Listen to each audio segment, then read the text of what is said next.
Okay,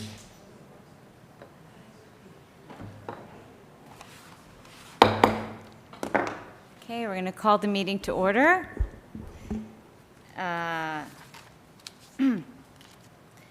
Madam Clerk, could you read the meeting statement? Certainly. Notice of this meeting was provided in accordance with the requirements of the Open Public Meetings Act and state regulations governing public meetings, including the time, date, and location of the meeting, and clear and concise instructions to the public for access to the meeting and making comments. In addition, the agenda and all related materials were posted electronically and made available to the public on Princeton's meeting portal in advance of the meeting. Councilwoman Fraga, would you like to read the land acknowledgement? With honor. We gather today on the land of the Lenni Lenape. As members of the Princeton community, we aspire to show appreciation, respect, and concern for all peoples and our environment. We honor the Lenape and other indigenous caretakers of these lands and waters, the elders who lived here before, the indigenous today, and the generations to come. Madam Clerk, could you call the roll? Mr. McDonald? Here. Ms. Perron-Lambros is absent. Mr. Cohen? Here. Ms. Sachs? Present. Ms. Fraga? Here. Mr. Newland? Here. And Mayor Frida is absent. Would everyone rise to say the Pledge of Allegiance? I pledge allegiance to the flag of the United States of America and to the republic for which it stands, one nation, under God, indivisible, with liberty and justice for all.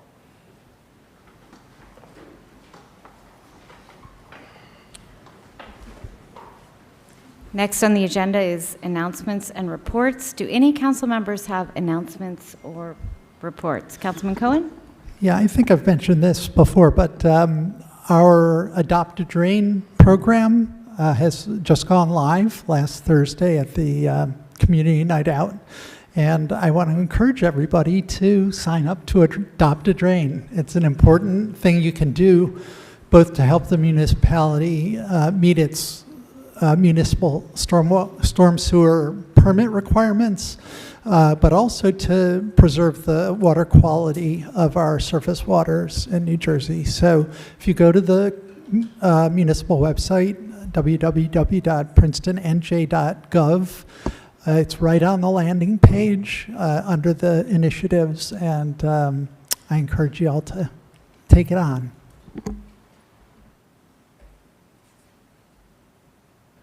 Any other council members' reports?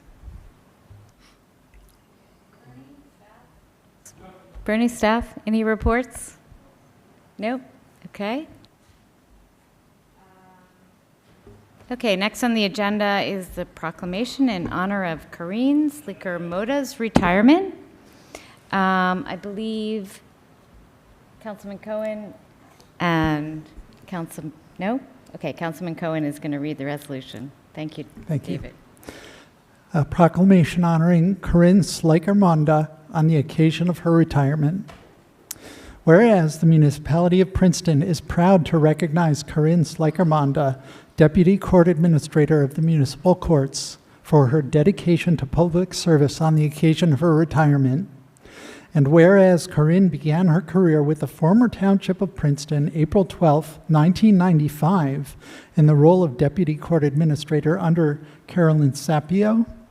And whereas Karine has advanced throughout her 40-year career, earning the designations of Certified Deputy Court Administrator and Certified Court Administrator, as well as an Associate of Applied Science degree in accounting. And whereas Karine has been instrumental in maintaining the efficiency, professionalism, and integrity of the municipal court, serving as a trusted leader, mentor, and public servant.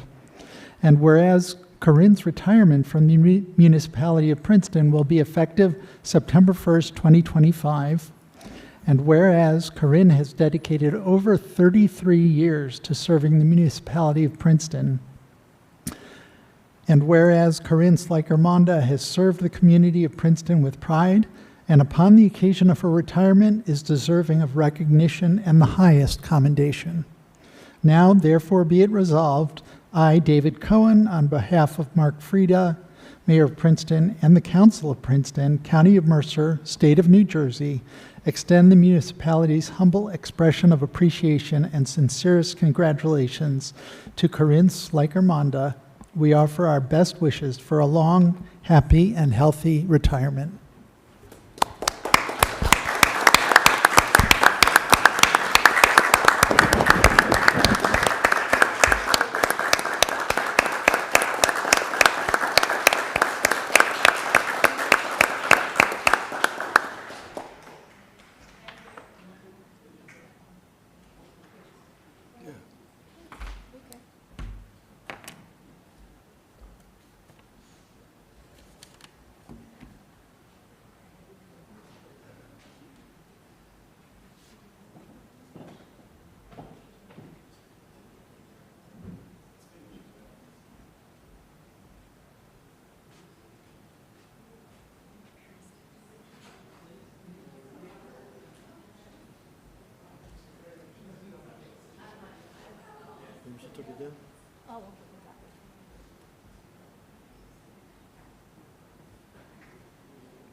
Next item is ordinances, and we have a second reading and public hearing for ordinance 2025-12, an ordinance appropriating $775,000 from the Sewer Trust Fund to provide for various sewer improvements in and by Princeton in the County of Mercer, New Jersey.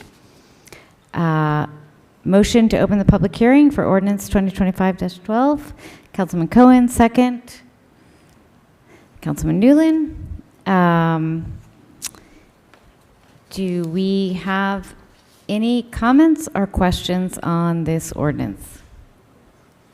Councilman Cohen? Yeah, I'll just comment.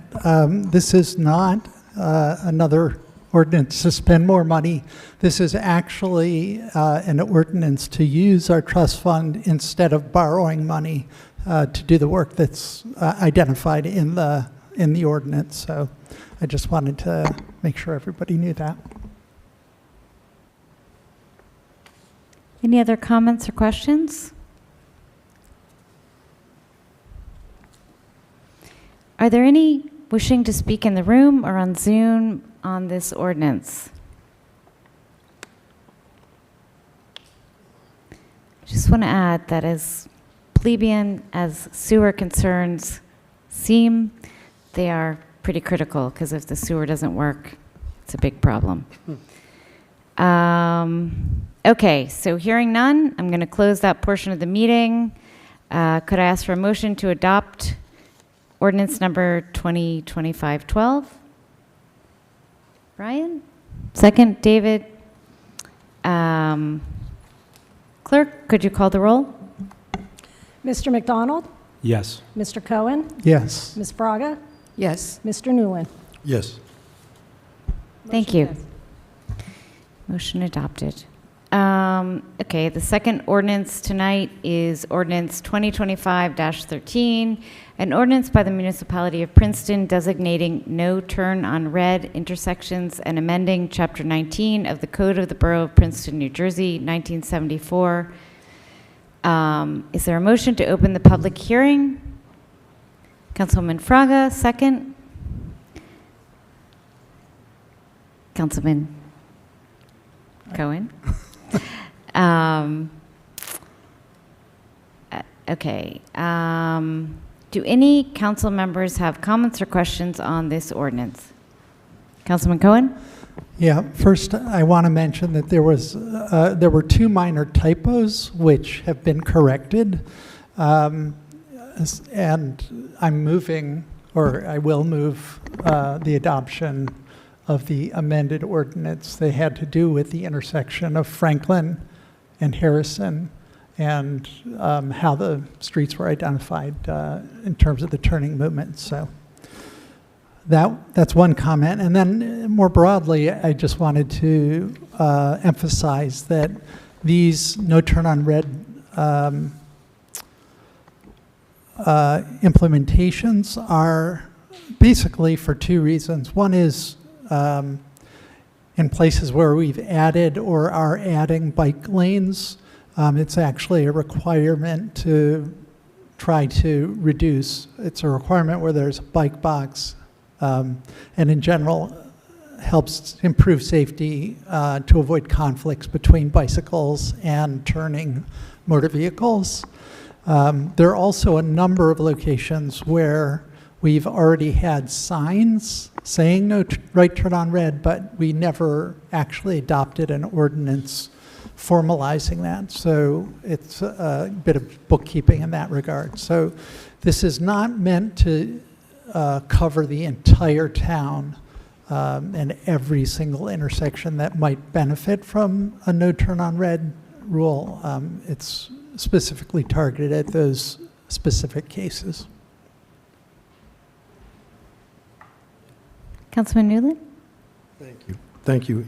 You know, I just want to add to what Councilman Cohen said. This is a game changer for us here in Princeton. You know, we are trying to make Princeton a safer town. And if you really look at our police reports, we have quite a few mishaps here in Princeton. Some that involve vehicle and vehicles, some that involve vehicle and pedestrians, on foot, on bicycle.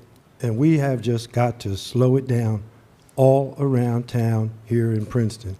So the message is that stopping at intersections right on red is just a furtherance of being more careful about how we move around the town.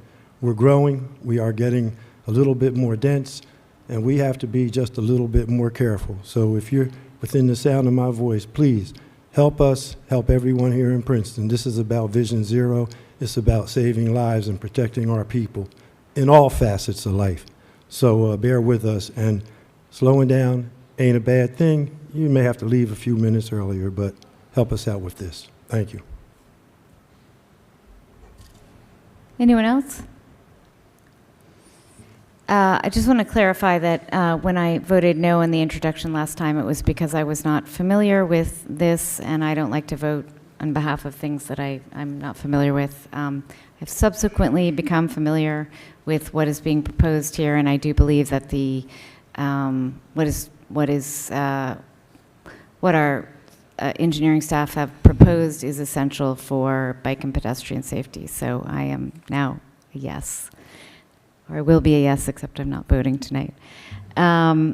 So are there, I'm sorry, my screen, Adam, is not working here, so I can't see if there's anybody on Zoom.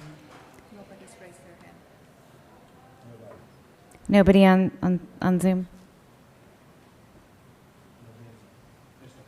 Okay, just so you know, it's not working.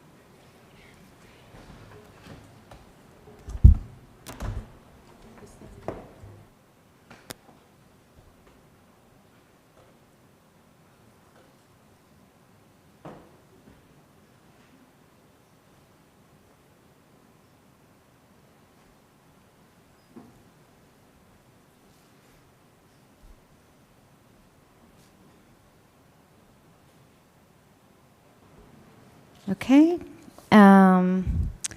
Nobody on Zoom, nobody in the room. I'm going to close this portion of the meeting, asking for a motion to adopt ordinance number 2025-13. Councilman Cohen, second. As amended. As amended. As amended. Second. Thank you, Brian. Madam Clerk, can you call the roll? Mr. McDonald? Yes. Mr. Cohen? Yes. Ms. Braga? Yes. Mr. Newland? Yes. Okay, so now we are moving into the resolutions section of the meeting. The first resolution is R-25-268, resolution of the Mayor and Council of Princeton authorizing the extension of the professional services agreement with Michael Baker International for engineering and planning services for the Harrison Street corridor study with no change to the contract amount. Is there a motion to adopt? Councilman Cohen. Second. Councilman McDonald. Are there any council members who have comments or questions on this resolution? No?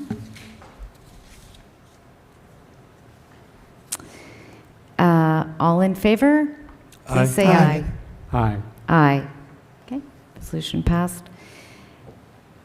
Second resolution is R-25-269, resolution of the Mayor and Council of Princeton authorizing the extension of the term of the professional services agreement with Arterial LLC for engineering and design services in connection with the Nassau Street Streetscape project for the length of time necessary for the completion of the actual construction with no change to the contract amount. Motion to adopt? Councilman Newland, second. Councilman Cohen. Do any council members have questions or comments on this resolution? No. Okay. All in favor? Aye. Aye. Aye. All right.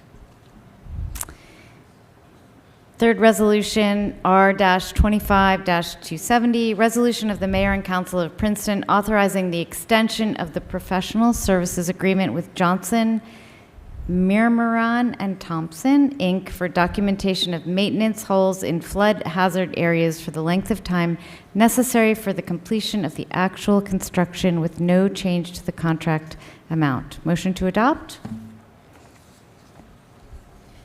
Councilman Cohen, second. Councilman McDonald. Are there any questions or comments?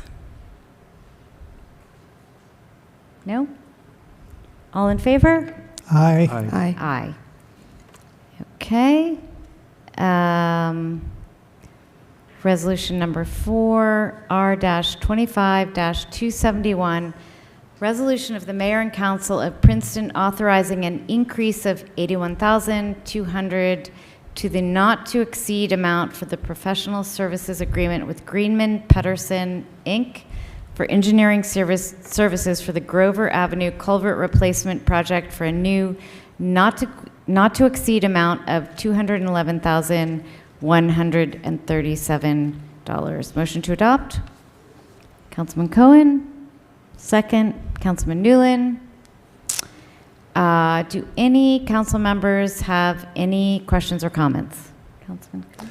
Yeah, I just wanted to say that the change in this contract has to do with planning for better stormwater management in Grover Park, which is desperately needed. The park floods regularly in extreme storm events, and downstream neighbors as well suffer along that branch of Harry's Brook. So I'm really excited to see this first step towards the upgrades to Grover Park, which we've been anticipating for a couple of years. Yes, and as part of our smart growth approach to the shopping center, we also are going to be doing a complete overhaul of Grover Park, not just stormwater, but all the amenities and making sure that the neighborhood has input into what happens in Grover Park, which we look forward to. Okay, all in favor? Aye? Please say Aye. Okay, passed. Resolution 5, R-25-272, resolution of the Mayor and Council of Princeton adopting the 2025-2029 to 2029 29, Consolidated Plan and 2025 Annual Action Plan for the Community Development Block Grant, CDBG. Motion to adopt? Leticia, second, Councilman Newland. Any questions or comments from council members? I just had a question. I'm hoping, Jeff, maybe you know the answer. The dollar amounts that were referenced in this, that's just for the 2025 year, correct? It's not for the 5-year period? That's correct. Thank you. And also, I'd just like to add that a portion of that money will go again for something that has been very successful, and that's dental and medical services for our most vulnerable population. It's a good grant. Sorry, what was that? Medical and dental services. Yes, very important. Okay. All in favor? Aye. Aye, okay. Hold on. Okay.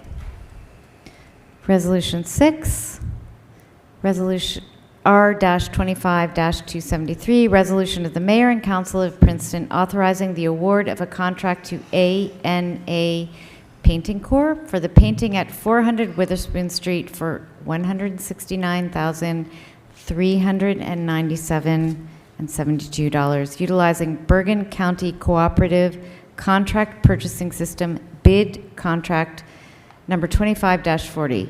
Is there a motion to adopt?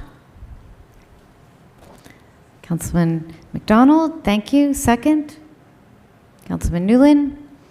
Any comments or questions from any council members? No? Okay. All in favor? Aye. Aye. Resolution number 7, R-25-274, Resolution of the Mayor and Council of Princeton authorizing Palmer Square to hold a series of downtown events on the Central Green. Motion to adopt? Councilwoman Fraga, second. Councilman Newland. Yes. Questions or comments? No? Okay. All in favor? Aye. Aye. Okay. All right. Resolution number 8, R-25-275, Resolution of the Mayor and Council of Princeton supporting the passage of the Immigrant Trust Act. Motion to adopt? Councilwoman Fraga, second. Councilman Newland. Any council members have comments or questions on this resolution? I do have comments I'd like to make. Thank you. Thank you. Thank you. Princeton's resolution supporting the passage of the Immigrant Trust Act truly embodies the spirit and identity of our community. This resolution is not merely an aspiration for the future, it reflects the values and commitments that have defined us for years and will continue to guide us moving forward. It stands as a testament to our dedication to inclusivity, respect, and support for all residents, regardless of their background. I want to extend heartfelt gratitude to our police department, whose unwavering dedication and professionalism keep our community safe every day. Their work goes beyond enforcement. They build trust, foster understanding, and ensure that every person feels protected and valued. Their commitment to fairness and respect is a cornerstone of the welcoming environment we cherish.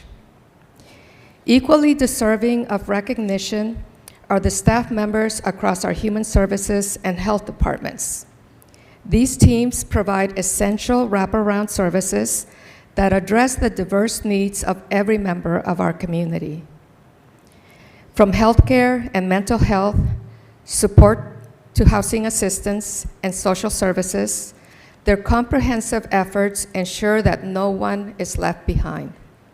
Their compassion and expertise create a safety net that uplifts individuals and families, helping them to thrive in our community. I encourage everyone here today to remember the vital role these professionals play and to actively refer anyone in need of assistance to contact us. Whether someone is facing challenges related to health, housing, legal concerns, or other social services, our police and municipal staff are ready and equipped to provide support. Together, we uphold the values of trust, care, and unity that make Princeton a place where everyone belongs. Thank you. Thank you.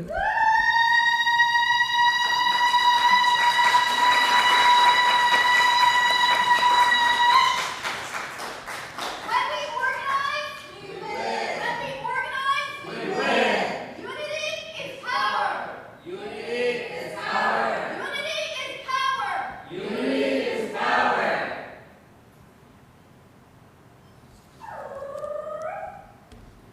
It's hard to top that.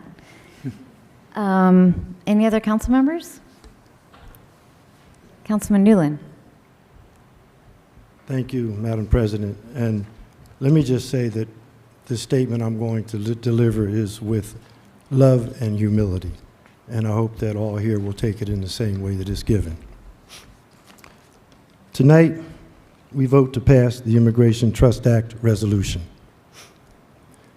We do this for one reason, and for one reason only, because we understand the dangerous and challenging social climate we are living in, and because we value and stand with all Princeton residents, no matter their citizenship status. Let me be clear. Princeton is your home. You are part of our community. We will protect your dignity and your right to live without fear. As mayor and council, we listen to our residents. We take seriously the voices, ideas, and concerns brought to us. But we are not here to surrender the responsibility that you elected us to carry. We will not govern by ultimatum, and we will not hand over the wheel to any individual or organization. Ain't gonna happen. History teaches us something important here. The Underground Railroad succeeded because the conductors were disciplined, coordinated, and selfless. They understood that the mission, freedom, was bigger than any one person's profile. They moved in unity and with purpose, quietly outsmarting those who sought to harm them. History has also shown us that the road to justice requires more than passion. It requires strategy. The Underground Railroad did not succeed because it was loud. It succeeded because it was wise, disciplined, and united.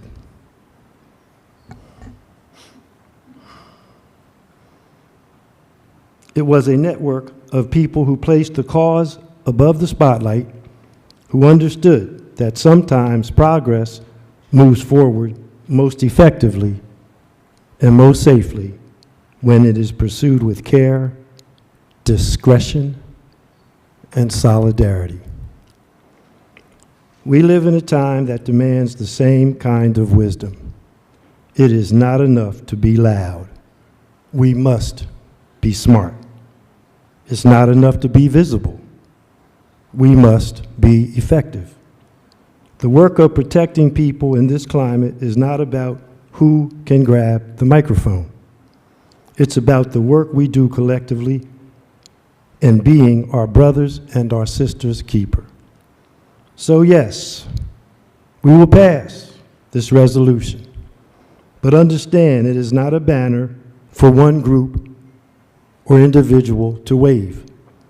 It is a shield for an entire community to stand under together. That is how we will keep Princeton safe. That is how we will move forward.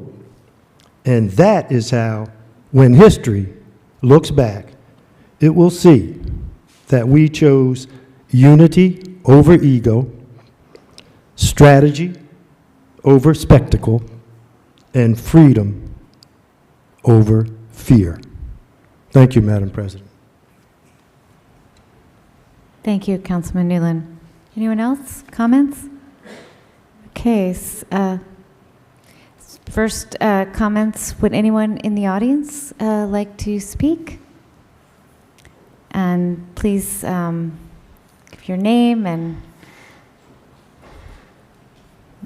generally where you live, which town. Thank you. Good afternoon, council members. My name is Ana Paula Castillo.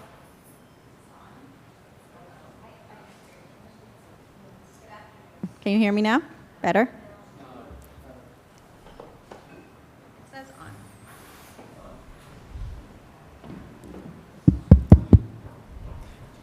Hi, good afternoon. Better? Okay. Good afternoon, everyone. It is without a doubt that my name is Ana Paula Pazmiño. I'm the Executive Director of Resistencia en Acción. It is without a doubt my pleasure to come here this evening and see that the resolution has been put on to the agenda. I want to personally thank you for listening to the public, listening to the constituents, listening to all of our members, regardless of their immigration status. I want to also say that today we celebrate together a victory. Although this wasn't easy, we had to meet and propose different things, and I want to thank those of you who have met with us, like Mr. Cohen, who came to our office and has met with us, a couple of you who have also met individually with some, not only Resistencia staff and leaders, but with other members of the community who are very passionate about this. This isn't just a Princeton Council win, it's a community win. And I want to send that powerful message because immigrant families belong here, and their safety and their dignity matter. And that is where our community stands, where we defend the values of immigrants. The ITA matters to us because it tells the Princeton community that we support the use of the prohibition of the use of immigration enforcement machine, and it also tells them that we are critically establishing policies that are protecting their services like healthcare and schools and libraries and their access to go to these places without any fear. This is only the beginning.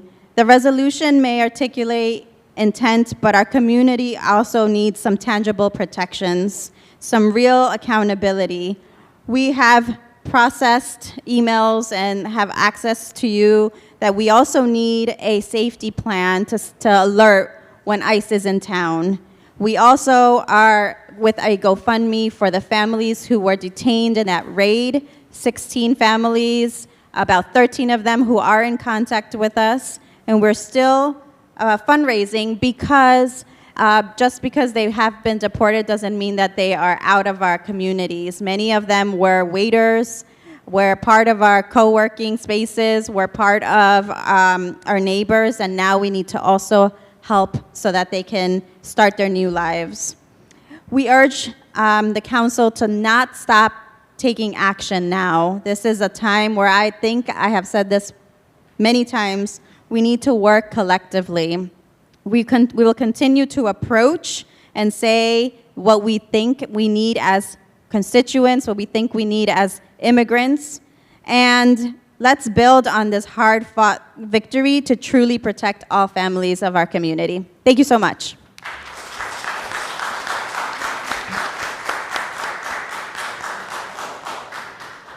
Thank you, Anna.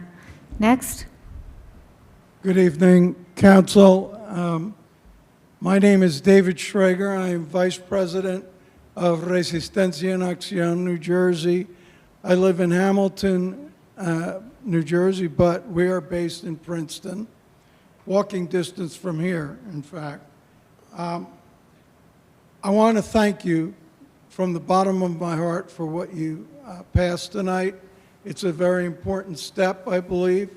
I want to thank Councilmember Newland for his remarks. I I remind everybody of Dr. Martin Luther King's statement in his letter from a Birmingham jail.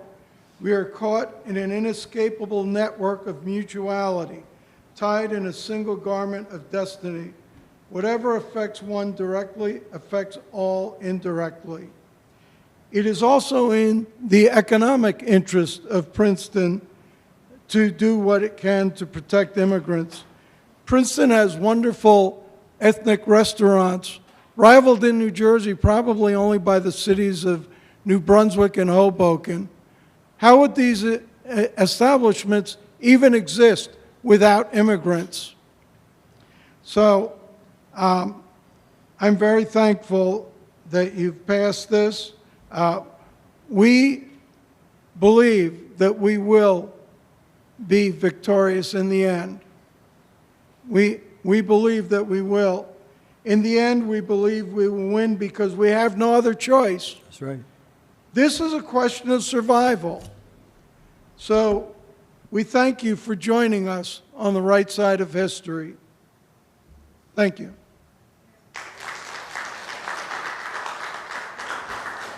Thank you. Liz? Hi.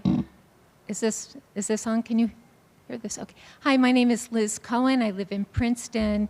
I'm here tonight as a core team leader of RAC New Jersey, which is the Religious Action Center for Reform Judaism. We are one of at least 30 organizations that are in alliance to try and pass the ITA. And many people who are here tonight are working tirelessly to pass this on a state level. I'm so grateful that we're passing this resolution tonight, as well as in support of our community, which I just want to say I appreciate the time that you all have taken to hear the stories of our community, and I know that you share in wanting to protect where we can and support where we can. But this is also really meaningful on a state level, and I just want to read a couple of the therefores so that it's in the record, because what this resolution can do is to give us a stronger voice as we reach out to our governor, to our legislators, to the leaders of the legislature, to understand the importance of the Immigrant Trust Act in spreading these protections statewide. The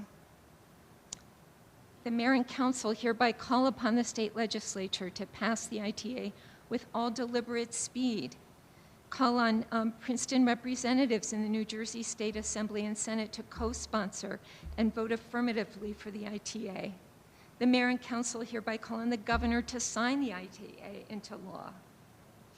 The mayor and council strongly encourage other New Jersey municipalities to consider adopting a similar resolution in support of the ITA, and so on. But this message, I think, is really important. I'm grateful that we, as a governing body and community, join in helping to pass this statewide protection. Thank you.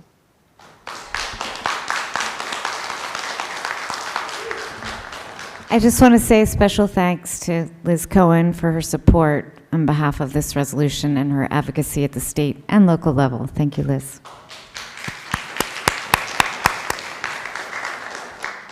Hi, I was asked to speak regarding the Avalon on Harrison, the new high-rise building in the Princeton Shopping Center, which opened about 5 months ago. There are so many electrical issues that I will only mention a few. As we all know, electrical issues are a Wait, big... I'm sorry, ma'am. Are you speaking about the Immigrant Trust Act resolution? No. Okay, so that would be for items that are not on the agenda, items for public comment. I'm so sorry. No, I didn't. Sounds very interesting, but if you Sorry. wouldn't mind just waiting. Okay. That's okay. Sir? Hi, my name is Irfan Khawaja. I live in Princeton. I wanted to thank you for the wording of this resolution, which I thought, I've read them all, and I think that the resolution you've adopted is probably the best of the bunch. Apropos some things that were said about Princeton's Human Services, I am not of the view, have never been of the view, that this is a do-nothing council or do-nothing town with respect to the needs of immigrants. I have looked into the matter myself, and I would say that Princeton's Human Services with respect to migrants is probably the best in the state for towns of its size.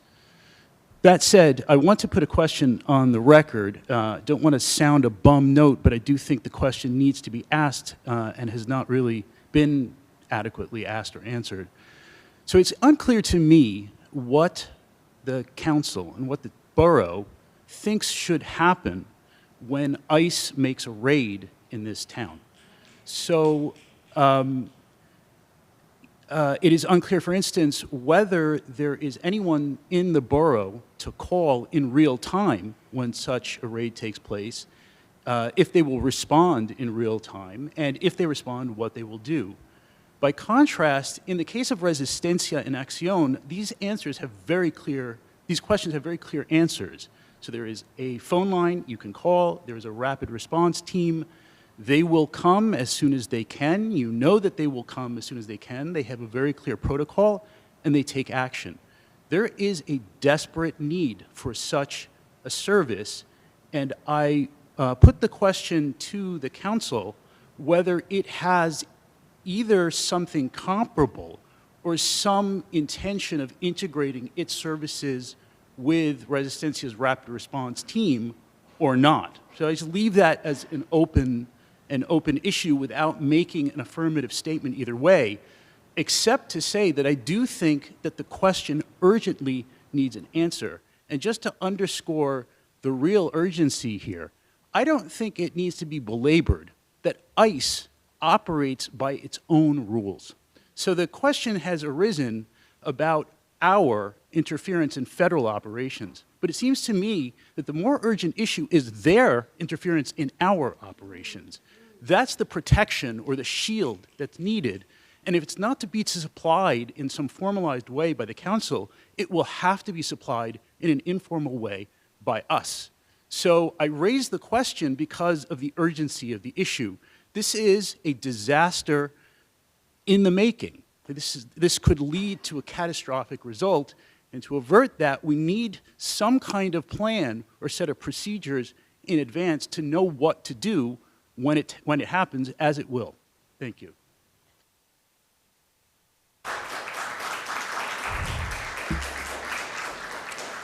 Good Asma? evening. Yes, good evening, Council. Asma El-Houni. I am an organizer with Resistencia, a proud organizer that leads the rapid response team, which you just heard about. We patrol every single day, and we respond to every single call with our 24-hour multi-language operators. So just wanted to share that. So we wanted to start off by saying we appreciate the council moving forward with this ITA resolution. So I want to start off by saying thank you so much. And then I'd like to remind council that though this resolution is important to send a message to the community where we stand in regards to supporting immigrants, each of you has acknowledged already that this resolution is great, but also has no real protections for immigrants, but is a declaration of where we stand, which is important and needed. And as we said, every day we definitely need this, but we need to have some serious protections for immigrants now more than ever. So there's one common factor in every immigrant detained in Princeton in the last month, and that common denominator is the fact that Immigration Customs Enforcement were able to detain immigrants by essentially pretending to impersonate your officers. And that is how they're able to pick up immigrants.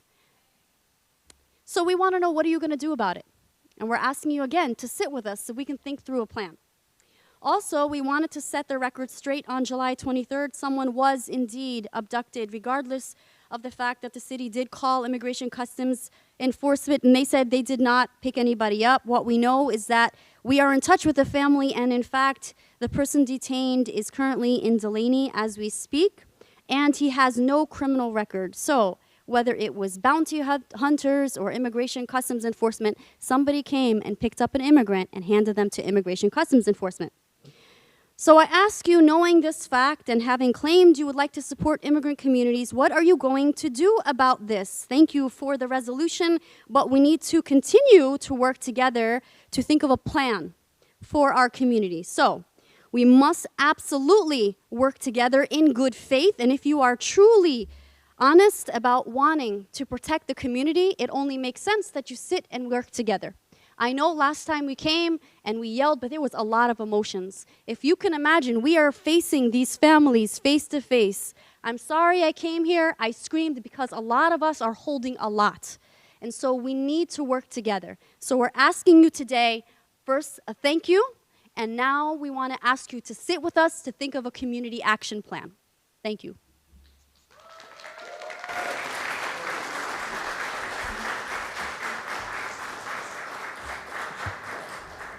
Good evening. Thank you, Asma. Good evening, Adam McGovern, Yes, with sir. Wind of the Spirit Immigrant Resource Center. And I thank you also. You know, we talk a lot about what we're trying to oppose here and what we're trying to forestall, you know, the terrible, ravages on our communities. But, you know, when I stand with my undocumented brothers and sisters and my immigrant brothers and sisters, they're not really here to defy anything. They're here to stand tall out of the shadows and to, you know, show their self-worth and remind us of, you know, how important their contributions are to our community and to show their faith in this system. Tonight, as guardians of that system, you've shown them that some of that faith is justified, so I thank you. It's been said that this is just one step, and I agree. I took 8 miles of steps today when we marched from our center in Plainfield to Senate President Scutari's office to deliver a message that, you know, he needs to release the ITA for committee votes and full votes of the Senate and Assembly. I know, Ms. Sachs, you've talked about, you know, what can we do to go beyond this and, you know, have it be, the message kicked up, you know, to the legislature. We couldn't agree more, and, you know, we hope that, the council will now, prevail upon, particularly Assembly members Fryman and Drulis, you know, who, unlike their colleague Senators Wicker, are not yet on the bill and can really use, your persuasion on that. Also, it's not just about taking steps, it's about sitting down, you know, for you guys to confer with Resistencia, you know, to work in tandem to, achieve the protections that neither you alone nor they alone, can get. I mean, to Mr. Newland's point, I hope we don't get to the point where we have to liken ourselves to the Underground Railroad and, keep to the shadows. This is something we're doing in the light of day, in full view of the people who are threatening us, and, it has to, we keep having to stand tall in that regard. So I thank you and, encourage you to go on with those efforts. Thank you so much for coming out. Good evening. My name is Kayla. I'm a program coordinator with Resistencia, and I want to thank you for passing the resolution for our community here in Princeton. We are very eager to continue our collective actions, and one way we can do that is through education. One program we offer is English classes to Spanish speakers. We've offered this now for 3 years, and this started because of a Princeton University student. Unfortunately, our last program year quickly transitioned to fully online model to ensure the safety of our community. This has been a long-term goal of ours, and we are currently collaborating with Princeton University to gain recognition as an independent organization through them. This status will provide us with support in many areas. Most importantly, reassure our students that their presence on campus is protected and valued. I share this to bring forth a new perspective of how passing the ITA Act is vital to our program's mission and the safety of our community. This legislation helps build trust between immigrant communities and local institutions by limiting cooperation with federal immigration enforcement. With this protection in place, our community members can participate freely and confidently in our programs. While not all community members are undocumented, safety is crucial for impacts within the community. And based on my experience over the past year, I can confidently say there's a significant need and ample opportunity to expand this resource to more community members. And I would like to close with something that we have brought up before regarding language justice at these meetings. In 2024, the state of New Jersey passed legislation that mandated language translation and interpretation services across state government entities, ensuring that state programs and services and resources are accessible to all. Our work thus far is complementary to our state's goals and objectives around providing accessible resources to the community. These laws were put in place to implement important protections like those in the Immigrant Trust Act, which foster safety and trust within our community. Additionally, language access is a fundamental part of our program. It ensures that all members, regardless of their English proficiency, can fully engage, understand their rights, and access vital resources. So thank you for your commitment to supporting the community you serve. However, we hope that you provide the necessary resources that directly impact our community members so they too can have a voice in these spaces and be a part of the conversation. Because as Richard said, nothing about us without us. Thank you. Thank you. Hello, my name is Simon Ellison. I am a Princeton resident, and I work at Labyrinth Books. And as a community member, I am wholeheartedly thankful that you all motioned to pass the ITA resolution. And I just want to say that while this is a victory and it bears repeating, this is just the first step. It is not the end, and it asks for a lot more urgency, a lot more immediate action, direct action, and one of the ways for this to move forward efficiently is a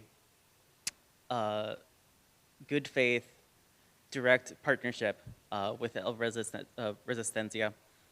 And I think that that's all that's needed. It's moving forward together as community and not community entities, and moving forward in the precariousness of the situation, that there are 15 families that were affected by 15 people that were abducted still, and many more that are soon to come if it's not taken care of immediately. That's all I needed to say. Thank you. Thank you. Hi, I'm Hilda. I live here. I would like to start by expressing thanks for passing this resolution. I also thought it was very helpful to share the list of services that the Department of Human Services provides to immigrants in our community at last council's meeting. I was pleased to hear that the Department of Human Services offers Know Your Rights trainings.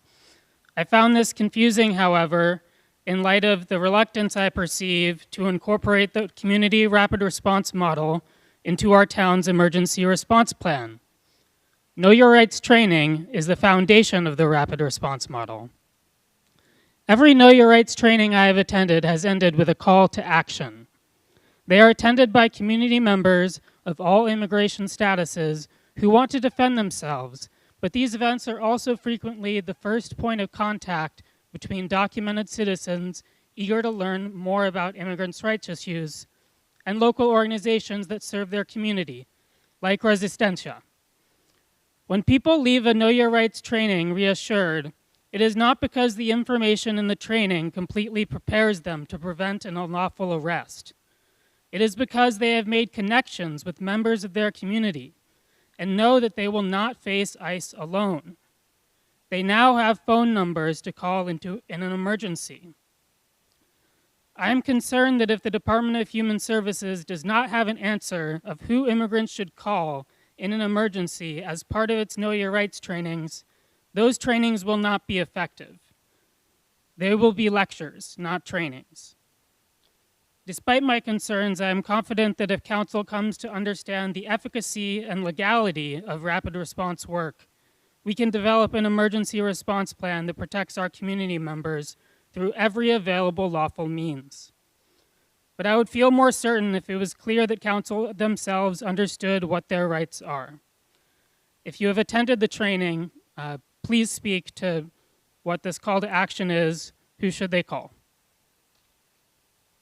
Thank you. Can you hear me? Okay. Hello, my name is James. I'm a student at Princeton University. I've lived here for 3 years. I don't usually go home, so I'm basically a resident. I'd like to thank you for passing the ITA. I think it's very important. I'd also like to reiterate what the previous people before me have said, that you should really work on making a community action plan, particularly in collaboration with Resistencia. On a more personal note, I'd like to, as a person who also deeply cares about history, I'd like to take some issue with the statement, Mr. Newland. Abolition and the Underground Railroad were probably deemed too extreme or too impractical at the time in the 19th century. What Resistencia is asking you to do is not impractical. It is asking you to help them help directly the families in this community. And I urge you, this is why I urge you to work with them. Yeah, thank you. Thank you. Hello. Hello, good afternoon, Council. I want to thank you guys for passing the resolution. And my name is Arlene Flores. I'm a resident. I've said that every time I've come here. And I am also a community organizer with Resistencia en Acción. And I just wanted to share with you guys that I am the person that has been sitting down with all these families of the members that were detained. It's been a hectic last 2-3 weeks working with the families. It's really hard sitting with these families, doing evaluations, and telling them there's nothing to help their case. They are not criminals. They just come here to work. They have 2-3 jobs. And they struggle a lot financially in their home country, and they come over here to support their families, to work hard, to move on in life, just like we do. You know, we're working hard to move on in life, support our families. And that's what these people came to do. All those people that were detained, or at least the families that we're helping, none of them are criminals. None of them have criminal records. None of them ever had problems with the police. They're just hardworking people. It's been really hard telling families that there's nothing to help their brother, to help their fathers. Now they're back in their home country. We do still have 2 people. One person is in Elizabeth Detention Center, and the other is in Delaney Hall. The others are unfortunately back in their country. And I know we can't do much anymore. They're back in their home country. But I really ask if you guys could help. We created a GoFundMe page for the families, even though we weren't able to help them and give them legal support. Now they have to restart their lives back in their country. And we would like for you guys to please help us share the GoFundMe page. If you guys could give a donation, we'd really appreciate it. And I want to be here speaking for those who couldn't come in today. A lot of families are hurting right now. And it's really hard having to hear families come in saying that their dad was deported, or my brother was deported, or my brother was detained, my father was detained, my uncle was detained. A family came in the other day. A girl came crying because her father was detained in Montgomery. It's really hard, but anyways, thank you for passing the resolution. Thank you.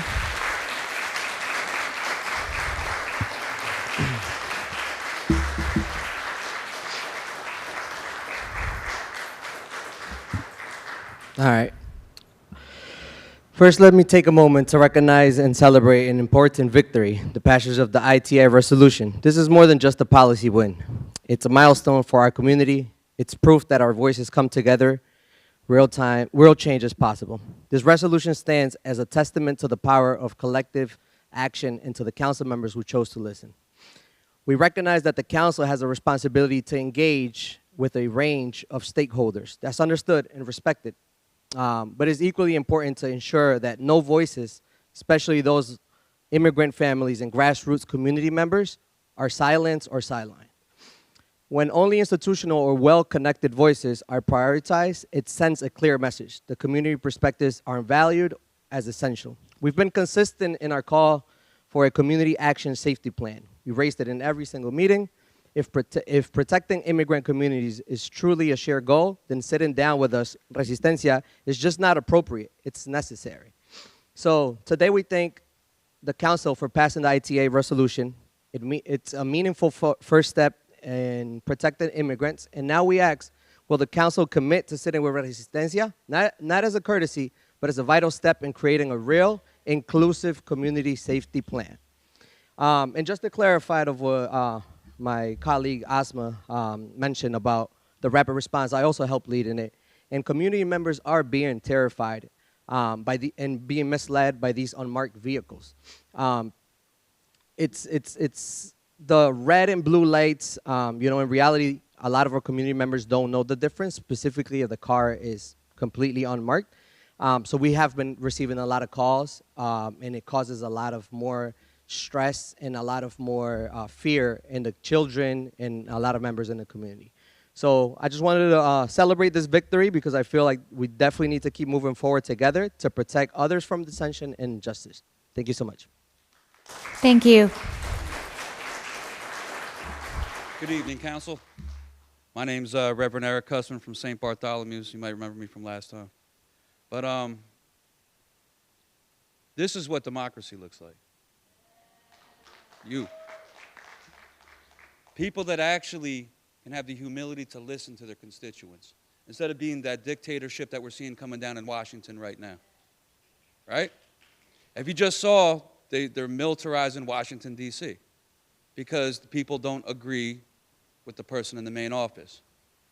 Then he started shouting a whole bunch of other names of cities and towns if you paid attention. Did you hear yours? I did. What happens when he gets in his little foul play and he's going to take over your police department? What do you do then? These are some real questions. Are we just going to stand idly by and just be there to bandage the wounds of the victims of injustice that are getting trampled upon? Or are we going to drive the spoke in the wheel itself? We've got to think about that. See, growing up,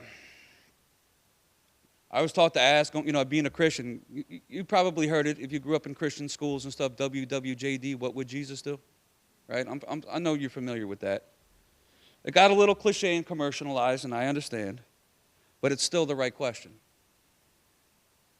And I pray that every Christian or person of faith in America and around the world would ask that question right now. What would Jesus do? What would Muhammad do? What would Gandhi do? Who would Jesus or Gandhi starve? Who would Jesus bomb? Who would Jesus turn away? And right on the backs of all this over-militarization in the prison industrial complex that's going to be booming in New Jersey real soon, because as you do know, they limited the ban on privatized prisons, which is opening the doors to break the union bust Department of Corrections. If you didn't know that, that's what's going to happen. So instead of paying an officer $100,000 a year, they could pay a staff member $18 to $20 like they did at Tully House. Right, Mr. Nolan?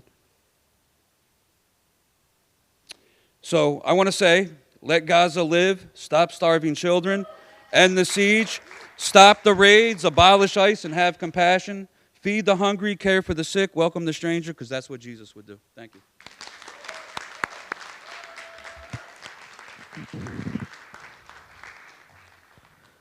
Jorge Torres. I wanted to recognize the City Council to do this, for doing this, for listening to the community.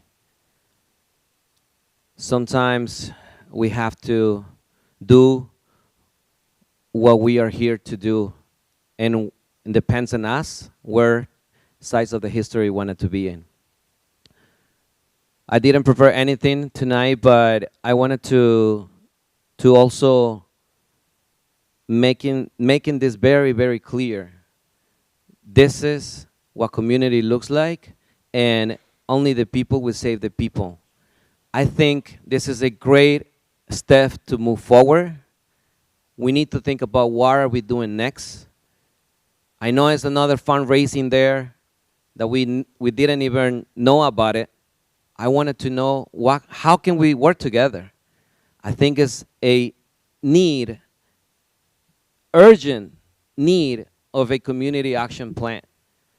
ICE is gonna come back.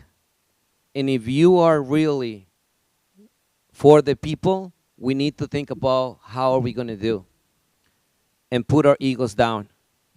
Something that my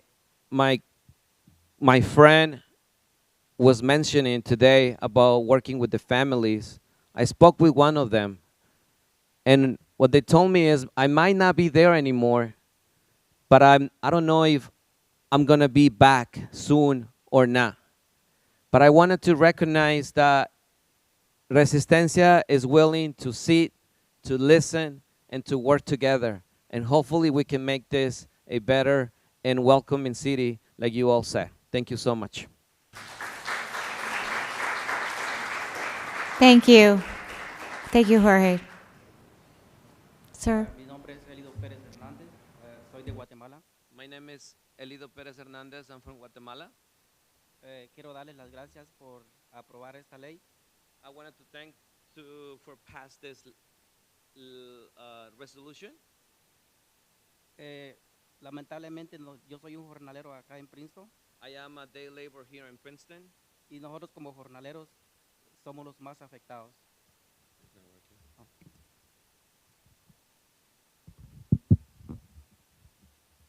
And we as day laborers are one of the most affected.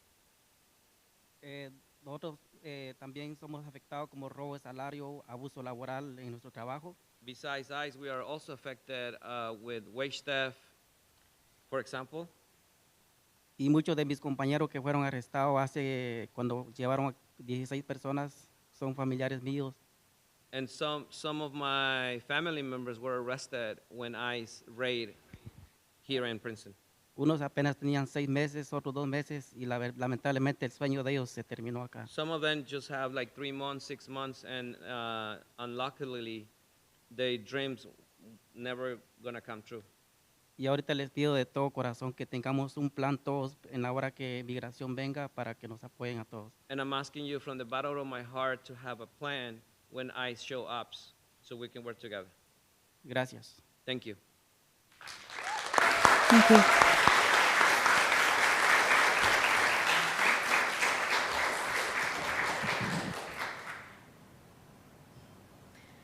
Good evening. It's there? Okay, there it is. Good evening, council people. My name is Maral Sahib Jami, and I'm a researcher at Princeton University. Tonight, I'm here to support Resistencia's request that the City Council work with local stakeholders in devising a community safety plan. Councilperson Newland just stated that the road to justice requires more than passion, it requires strategy. In my capacity as a researcher, as a sociocultural anthropologist, allow me to offer a strategy. Anthropologists employ a methodology called participatory action research, or PAR. It is a collaborative approach to research that involves all stakeholders throughout the research process. From formulating research questions to developing data collection tools to analysis and dissemination of the outcomes, stakeholders are consulted and involved in every step. Applied anthropological scholarship has long evidenced that participatory action research is key to creating culturally sensitive and sustainable community-centered action plans. The word participatory here refers to researchers being embedded in the community. Resistencia leaders and members have long-standing relationships with, and many of them are the impacted stakeholders. These relationships have helped them establish rapport with the other stakeholders in the community, and that rapport is vital to data collection for the purpose of assessing our community's needs. It is in the interest, therefore, of not only the community, but also this council to take advantage of the bridges that Resistencia has built with the community to date.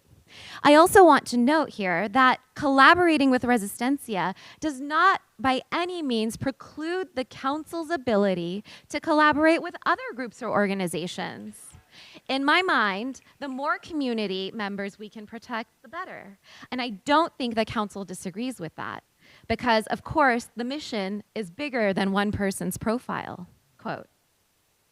I'm here to encourage members of the council here to sit down with the young volunteers who answer panicked phone calls about abductions, to sit down with the tireless operators of the rapid response lines who calm down workers afraid to leave their job sites after midnight because they were alerted of several suspicious vehicles in the parking lot, to sit down with the young people who do intakes with families whose loved ones, whose breadwinners have been abducted, as you just heard. This is rapport, and Resistencia has already built that with hundreds of members of this community. And this is why I highly recommend that the council consider meeting with Resistencia's leaders and members and collaborating on a safety plan that protects the local community most directly impacted. This is the strategy council, one that I'm very familiar with and happy.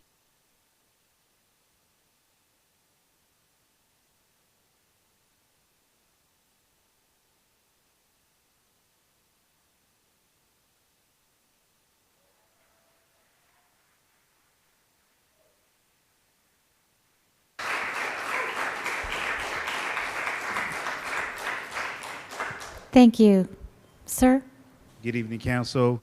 My name is Minister Archange Antoine. I'm with the Clergy Coalition for Liberation. I want to say praise God today for this vote and this confirmation on this resolution. We know that you did it from the bottom of your heart and you didn't have to have any community's pressure. But as we think about the plans to move forward, especially with providing some of the resources for members of the communities, one of the suggestions is to consider partnering with local municipalities around a shared agreement because their communities are also facing the same challenges. And I think the number one resource that you're going to have to work overtime in this municipality is your legal counselor. Your legal counselor and their teams are going to have to really be proactive because it's not a matter of if, it's when. Because Trump and his administration is coming for everyone. And as we continue to warn our public officials that we understand that you have level of respectability, we know that you are trying to show that you're astute, and if we present ourselves well, but Trump has continued to show that he doesn't care about that. Did you see with Mayor Bowser, right? She said that if I take the Black Lives Matter off the ground, would you work with us, Trump? And he said, yeah, and she took it off, and she gave him the numbers, and she gave him the data, and she said, we're safe, and guess what happened? Today, he reneged on all of his promises, and he came for the entire community. And that could potentially happen here, and not just in this town. And the question that you have to ask yourselves is, what is your reputation going to look like? Because nobody stays in these seats forever. And when you come to that grave, people are not going to remember the tax levy and the zoning changes that you're going to do. They're going to remember what you did to stand with the people at the hardest moments. And of those of us who love history, there were always difficult times, whether you're looking at different revolutions that took place, whether you're talking about massive killings, you're talking about the enslavement. And it always took leaders to think outside the box and to be bold enough. And it is these people that we celebrate today. They took the risk. And so what we're asking you as a community, as leaders who are elected by the people, is don't play it safe, but take the risk to protect your community, especially the most vulnerable part of this community. So we look forward to continue partnering with you. Thank you so much. Thank you, sir.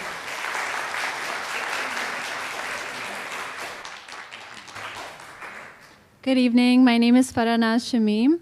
I organize with Resistencia down the street from here. I want to start off by saying thank you for passing the ITA resolution. This is an important first step in the right direction. Now the question is, how do we actually protect our community? When ICE comes to abduct our neighbors and families and friends, what measures does Princeton, as one of the wealthiest and most progressive cities in New Jersey, what action plan or safety plan do we have to alert the community and educate them on their rights? I was extremely torn when I learned that many of those 15 people recently detained and deported were manipulated into signing off their rights to exist in this country. I can only imagine the fear that they felt, the confusion and panic with no one to look out for them, no advocate. How will our council members respond? Will you partner with Resistencia? Will you publicly share our rapid response hotline? Will you lead workshops with us to teach the community about the difference between a judicial or administrative warrant so that they know what to look out for, so that they are empowered?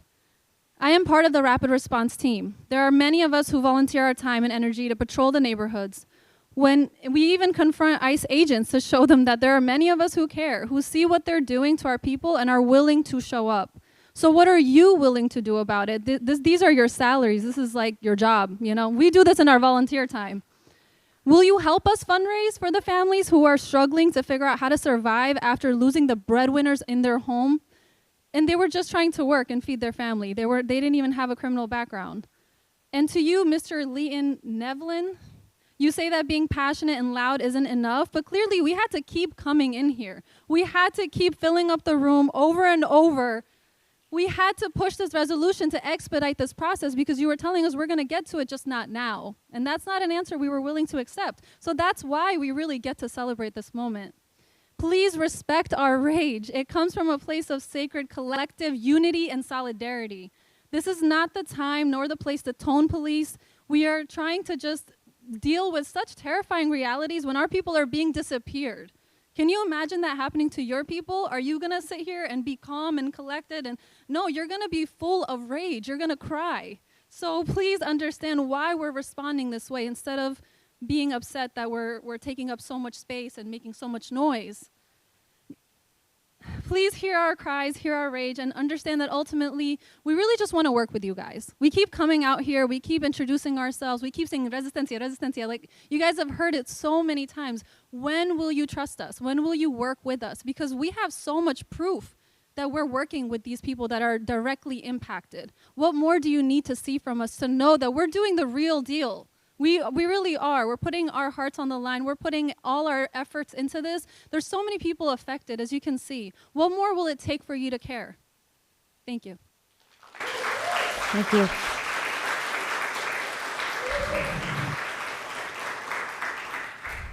Hi, my name is Bonnie Tivenin. I live over at Morgan Place, which is part of Princeton. And this is very, very spur of the moment. I just left an indivisible meeting where a Princeton University professor was weighing out how we're already very far, or we're far enough into autocracy, thanks to you-know-who. And what he stressed in terms of response was, we have to get out there and do everything we can. You know, legal, illegal, good, what is it, good trouble, you know? You don't have to worry about their coming down on us. This is the time, he emphasized over and over again, we all have to speak up. And it's happening here to, you know, people, I watched the tape last time of what was happening here, and people were referring to me as our fellow citizens, and I was a reading specialist, reading specialist and social studies teacher, and it's like, wait a minute, are they citizens? But they are in so many ways. They've been here for 30 years, you know, many of them. And it's just time as a community for us to let people know that we're with them. You know, across the board. We're a liberal place, and, you know, you as our leaders should be speaking up because so many of the people just before me, the young people were making really good points that it's our responsibility. So thank you. Thank you.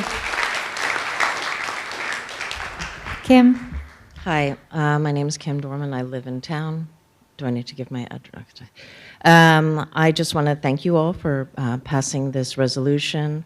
And also, I particularly want to thank you and all of the organizations that have been working so hard to, I mean, I grew up here, but I went away, I came back. And for the last 15 years, I've watched different groups work hard to meet the needs, the changing needs, and adapt to the needs of the community to see the different ways that they can help.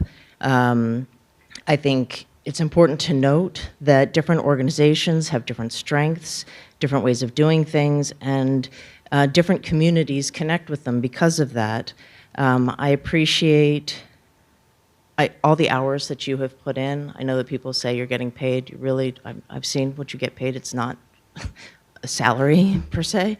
It's a token appreciation for what is primarily volunteering. And I do think it's important to note that, you know, there are a number of groups that, because of their longstanding in the community, have raised a significant sum to support community members. So there is help as well if people can work together. But mostly thank you, and thank you to all the groups and community members that have been advocating for our community. Thank you, Kim.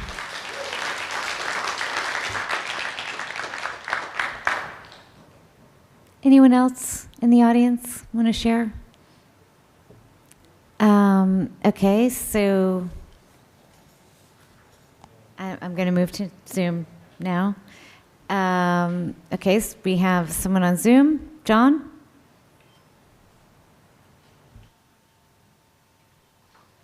Yes, can you hear me? We can. Okay. So I'm John Heilner. I actually do live in Princeton.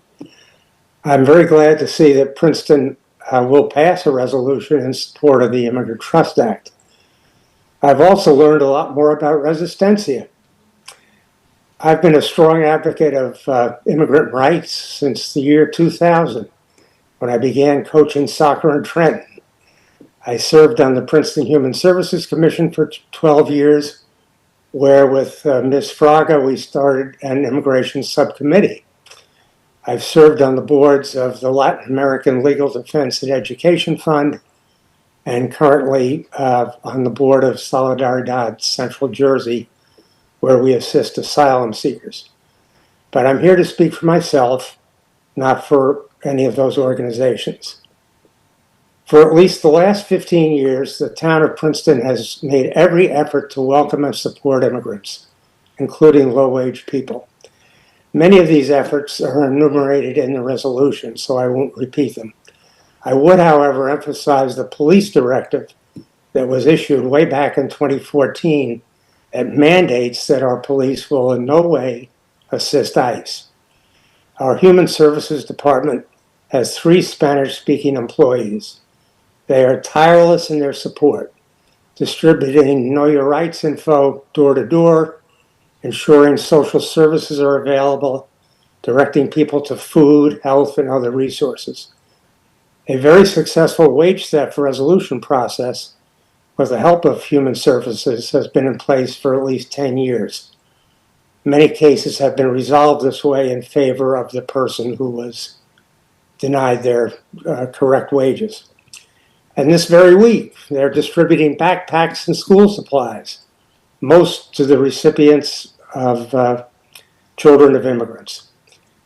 So I'm very sorry, but I must strike one sour note. The ICE raid of July 24th, when 15 men were detained, was 10 days after many speakers first came to the council meeting of July 14th and started demanding a resolution. This demand was well publicized locally and in state media. Do you think ICE paid us a visit after seeing this in the press? Well, I guess we'll never know, but it certainly is a coincidence. So I would just ask that we look for better and quieter ways to communicate. I would like to stress that before July 14th and ever since, all the many local trusted immigrant advocates and organizations consciously decided not to publicly push for the ITA because we thought it best for Princeton not to become a target. So instead of focusing just on Princeton's council, I would urge everyone to do the following. Please personally call and ask your New Jersey State Senator and 2 Assemblymen to become co-sponsors of the Immigrant Trust Act, especially since so many of those who have spoken tonight and on previous nights live outside Princeton. This will give us a much wider reach. Number 2, contribute to the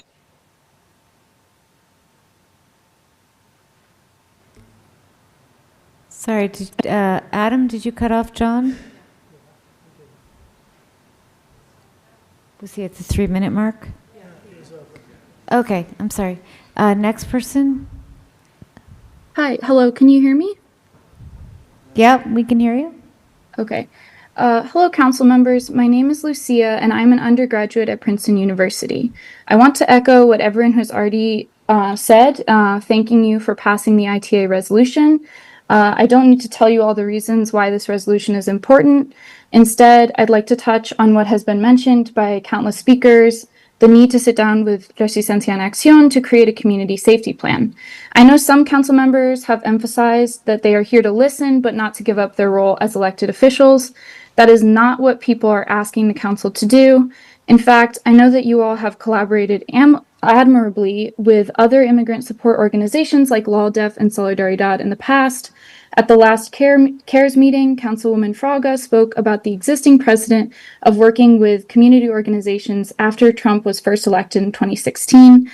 All we're asking is that you add Resistencia to that list of organizations that you are already willing to collaborate with.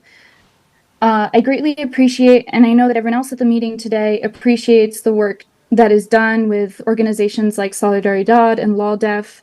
Last time I spoke at the council meeting, I mentioned that I have been a volunteer with Resistencia for almost 3 years. I've actually also been a volunteer with Solidaridad for almost as long, and Solidaridad does incredibly important and invaluable work. But given my volunteer experience with both organizations, I'd like to highlight the special perspective that Resistencia brings that other local organizations cannot. Solidaridad and LawDef primarily provide individualized legal services, whereas Resistencia is a community-based organization. That means that we sit down with domestic workers, day laborers, and other marginalized community members as a group. So it's not one-on-one, and our work extends beyond legal concerns to economic and social ones as well. Resistencia is uniquely positioned to represent the collective concerns, ideas, interests, and aspirations of the Princeton immigrant community. The request to sit down with Resistencia is not a request to exclude other organizations. It is simply a request to expand the work you are already doing, to let the most vulnerable people in our community not just have their voices at these meetings, but to be treated not just as token members of the community, but as legitimate political actors ready to speak, to listen, and to work with you to make Princeton a safe and just town. Thank you.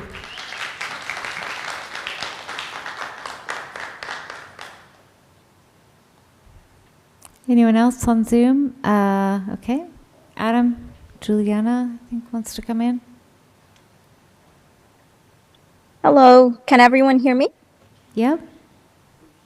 Good evening. My name is Juliana and I am an undergraduate at Princeton University and a Princeton resident. I am also a volunteer with Resistencia en Acción.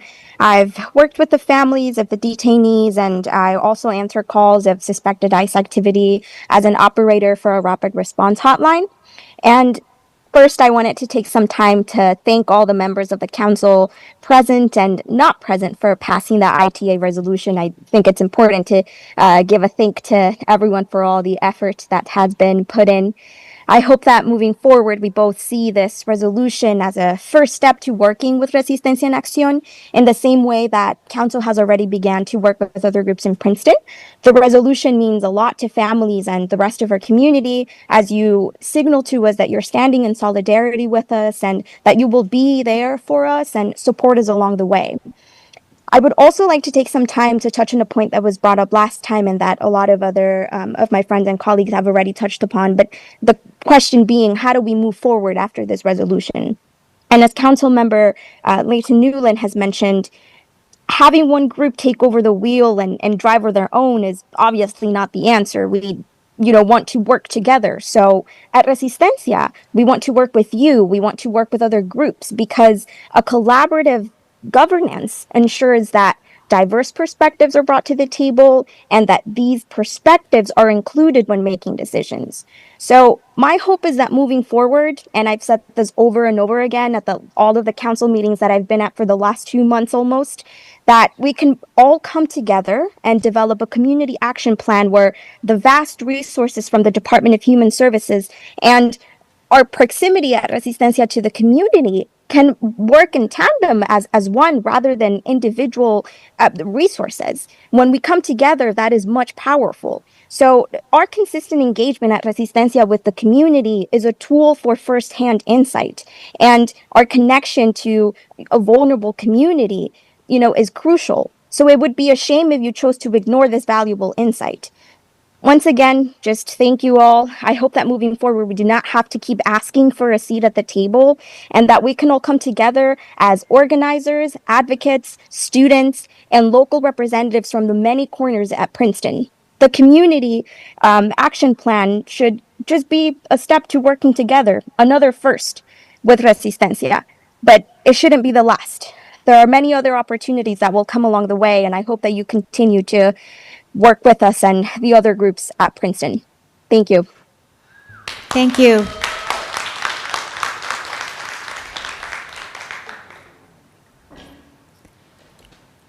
Anyone else on Zoom? Anyone else in the room? Sir? Hi, my name is Matthew Zoltansky, and I'm someone that very recently started organizing with Resistencia en Acción. And I want to say again, thank you for passing the ITA resolution. And I wanted to say, I've heard a lot about there being like distrust between like you guys and Resistencia. And I have to say, like, even before going into organizing with them, to be fully honest, I'm someone that kind of was in the mindset of like, the only people that can help each other when it comes to these kind of things are each other. With a lot of the headlines, it can seem like, there's been like a lot more distrust I've seen with a lot of people in like the government. But hearing that you guys passed the ITA resolution to actually help people in the community, for me, it was a very pleasant surprise, and it makes me happy to hear that, and I really hope to see you guys continue to work with Resistencia, because as I've gotten to know them, they really are some good, honest, caring, and smart people that really made me think like, wow, these guys really do trust you guys and want to work with you.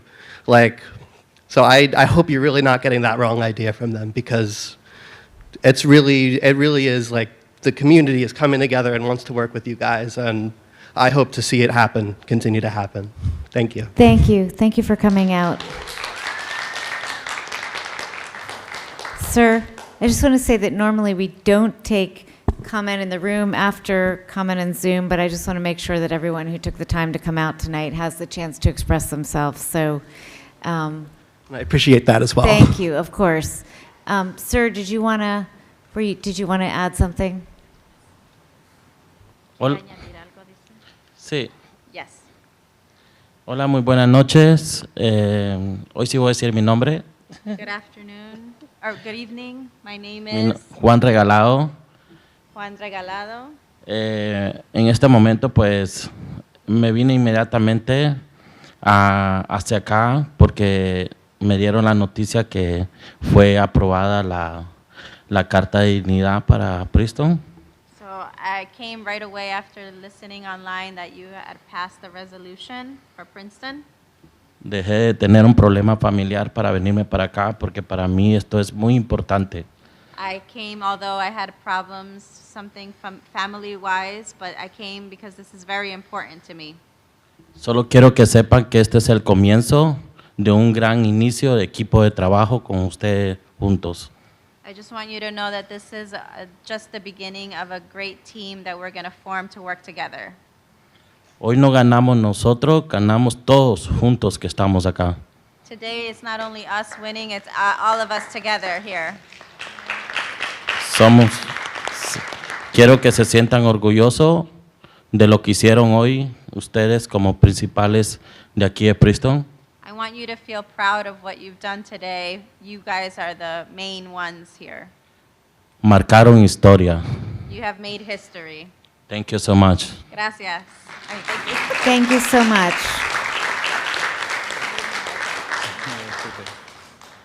Sir? Thank you, Consul. Thank you, Ms. Sachs. I didn't come here with a script today. I just wanted to say something quick. As an organizer with Resistencia, a part of my job is to do content, in this case, live streams, as you can see from our stand over there. And I have the privilege and the responsibility of interpreting for our viewers who watch our live stream in Spanish. Hopefully, we do see the chance to see interpreting in this room. But whenever there's if this is needed, I am in charge of doing that.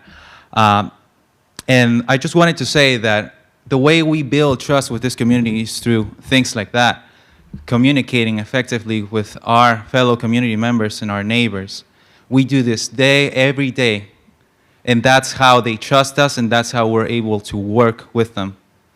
And I want to tell you that we want to do the same with you, and we want to communicate day by day with you so that we can work together and to bring everybody together so we can say, we do not want ICE here, and we will do everything that is needed to kick them out of Princeton. Thank you so much. Thank you.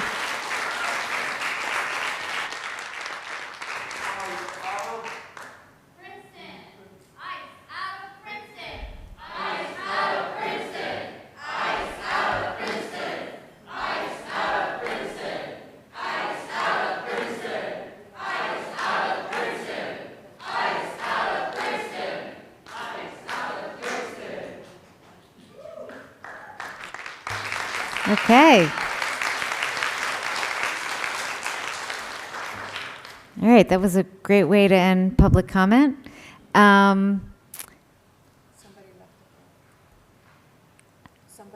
Somebody left a phone?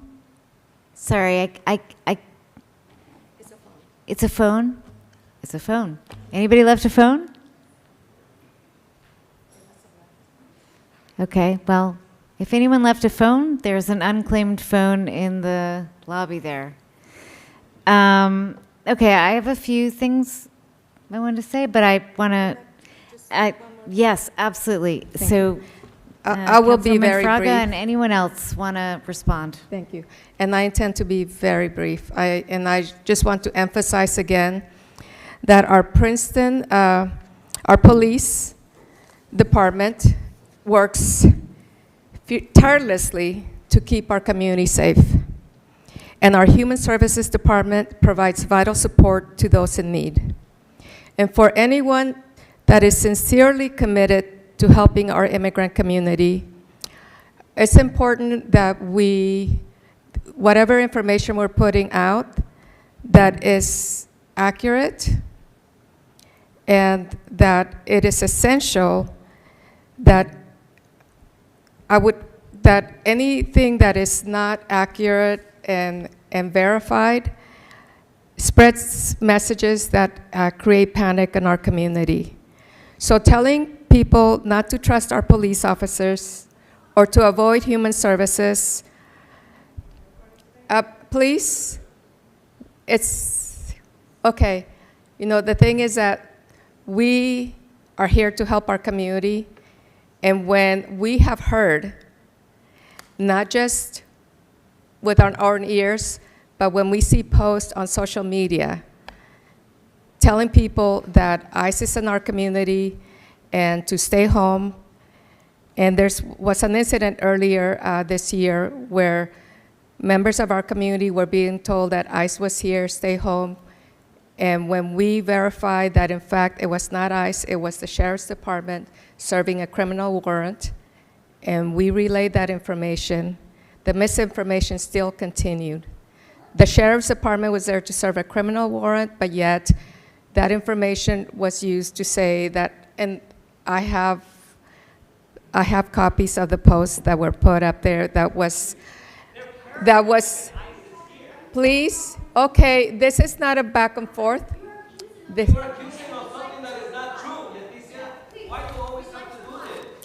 I'm not always have to do, see, we have heard,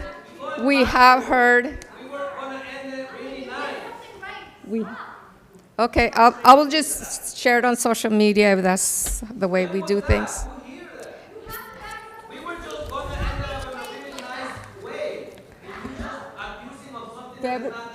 February 1st, 2025. It's misinformation. When we're trying to build trust with our community, it does not help. He was accused of failing due process. He said you don't know the facts. Okay. Because she doesn't want to. Okay. Why you have to do that? Why you have to do that? We were going to end it up nicely. Okay. Everyone, listen. Please. Do any other, I have a few things that I'd like to say. Do any other council members have anything they'd like to say? No? Okay. All right. I agree. This has been a really productive evening. There's a lot of healing that has gone on tonight. Trust has been built. There's a framework for collaboration. Let's end on a good note. I appreciate the respect and understanding that has been demonstrated by everyone that came tonight. And mutual respect is obviously the foundation for working together. Obviously, there have been, as Leticia just mentioned, there have been issues in the past, and I think, one thing that was painful for me was a letter that appeared today and asking why we delayed this. I just want to make clear that we have many different groups in the community, advocacy groups, and who have advised us and in different directions. There's never been any ambiguity about the council's commitment to the ITA. The ITA is sort of a no-brainer. It makes sense. I will just say that all the ITA does, though, is provide for it's a quick fix in terms of not a quick fix, but it remedies in the short term, or it provides safeguards against what is a totally broken immigration system. And I hope that we will all keep our eyes on the big picture. I wish that we had the ability as a municipality to pass this act at the local level. And I will say the thing that was the most painful for me in the first meeting is to have residents coming and being brave enough to come and express their anxiety and fear, and in the hopes that we could pass something that would have the immediate impact of providing protection for them. And I wish that we could do that we had that ability, and we don't. But we can do what we're doing tonight, which is to pass this resolution, to urge our state legislature to pass the act, which is the floor, just the beginning. And I again want to thank everyone for coming out tonight and with very positive expressions of support and trust and collaboration. I hope we can build on this. Yeah, because it's really critical during this time. But obviously it's not just working with us, it's all of our local groups working with one another. There are some things that government can do and some things that they can't do, and in all honesty, some of us have a background in activism and advocacy, and it's sometimes hard for us now in the government role there are constraints on us here, but there is a role for everyone to play, all of our local groups, and for us, and now is the time in which we have to work together. So I hope today is the beginning of that. Thank you so much. Yeah,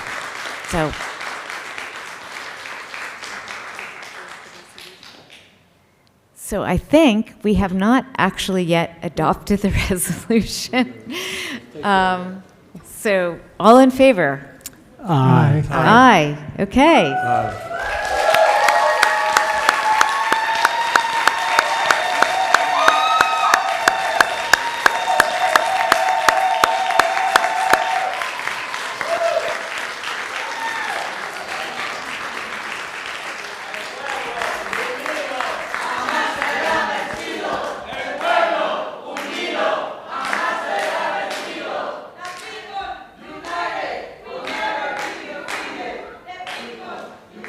Okay, good.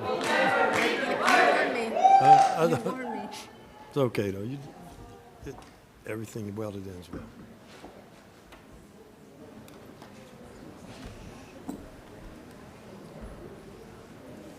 I wonder if there's a lady that came up earlier. I wonder if she stayed. She may not have.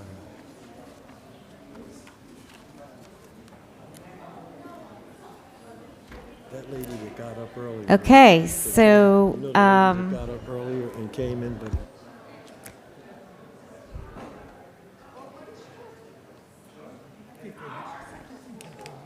yeah.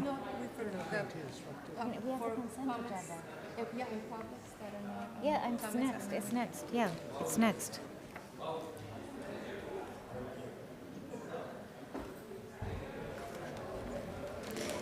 Okay. So now we're on to the consent agenda.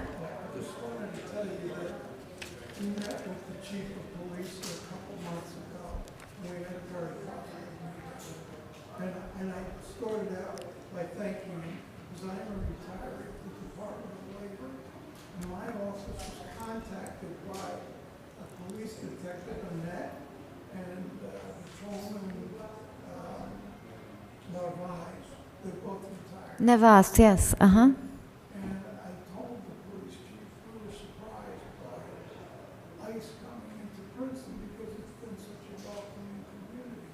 And the police department reached out to my office for me to give a presentation in Spanish at the Catholic Church here. So, you know, we do want to work with you. Thank you for sharing that. Thank you. Thank you. That's good to know. I retired from the Department of Labor. We But the police department reached out to my office here in Princeton. I'm glad to hear that. We believe that our police are good guys. Thank you so much. Thank you. Okay, we are on to the consent agenda. Would any council member like to an item removed from the consent agenda? No, not removed. Not, okay. Motion to adopt, Councilwoman Fraga, second, Councilman Newland, all in favor? Aye. Aye, okay. We are now on to public comments for items not on the agenda. I'm sorry you had to wait so long for this, but What's going on here today? that's okay. This meeting was short compared to the last three. So I question how one developer, the Avalon Company,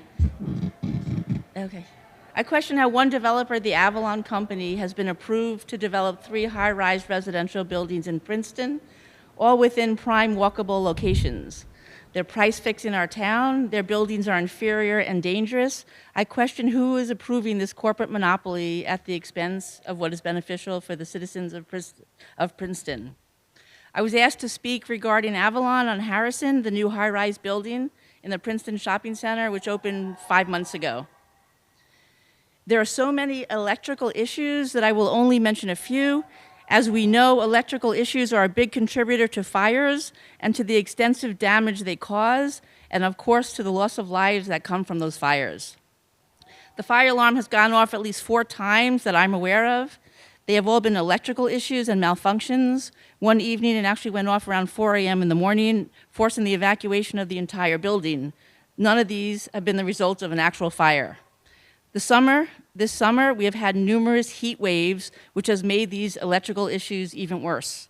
The building was struck by lightning, which I'm told shorted out the AC on one of the residential floors, as well as the AC on the second floor lounge. The lounge still has no AC. This is a month later.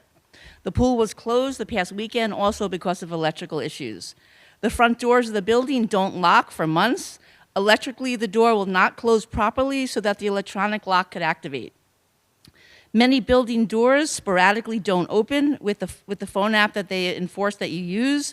which is the way that tenants have access into the building. The elevators have gotten stuck and stopped working at least 6 times that I'm aware of. In order to dispose of garbage, you must wave your hand to activate the door and the garbage chute to open. However, more times than I can count, the door to open the garbage and put it down the chute just won't open, forcing the residents to just leave the garbage on the floor next to the chute. The door to enter the buildings from the garage don't work most of the times. The Princeton Shopping Center is a designated park and ride, offering tax incentives to the developer. Yet Avalon is forcing the residents to pay about $100 a month to park their car in the newly built garage and telling residents that they will receive a ticket from the police if they don't do so. However, the police say that the Princeton Shopping Center is private property and they will not ticket cars. The building installed chains on the porch doors to the residential apartments. The chains tangle frequently, thus preventing the door from opening. This is a definite fire hazard. The Avalon has now price fixed the rental market in Princeton, now affecting not only the 3 buildings that they own in prime walkable locations, but also the housing rental market, which is now matching their pricing. It has been shown that the attorneys that sued the various towns in New Jersey to force them to develop more affordable housing were actually hired by the vested interests on the real estate development companies. Ma'am, I'm sorry, your time is up. You're now going over. Oh, okay. Are you, I'm sorry, are you a resident of Avalon and Harrison? That's right. You're a resident of Avalon and Harrison. Okay, so we'll follow up, we'll figure out. Yeah, I will just say that all of the Avalon properties are part of the town's affordable housing state mandated compliance program, which has its own, and I don't want to get into a back and forth now, but did you leave your... I have issues with their claimed affordable housing part also. Well, then take it up with State Superior Court. Do you... They're claiming it's affordable housing when they're doing discrimination within it. Okay. It's within our town. But you live in the complex? Okay, so we'll have someone follow up with you. Okay. Thank you for coming and bring, those do sound like concerning items. Leave your name with. Yeah, if you could leave your name. Jeff Grosser is head of the health and.